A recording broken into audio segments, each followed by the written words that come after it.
Hello everyone, how are you doing? This is MD Tech here with another quick tutorial. In today's tutorial, I'm going to show you guys how to change the subtitle caption language on your Samsung Galaxy smartphone or on your Android phone. It could really be pretty much any Android-based operating system.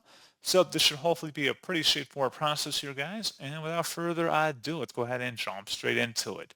So all you have to do is swipe up on your home screen and then select the setting gear button here. Go ahead and select that. And then you want to scroll down and select sound and vibration. And then scroll down again underneath live caption. Go ahead and open that up.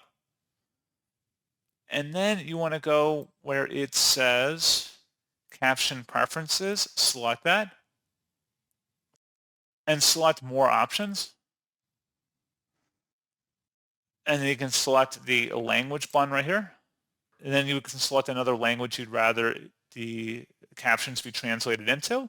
So pretty straightforward process on that, guys. And as always, thank you for watching. I do hope I was able to help you out, and I do look forward to catching you all in the next tutorial. Goodbye.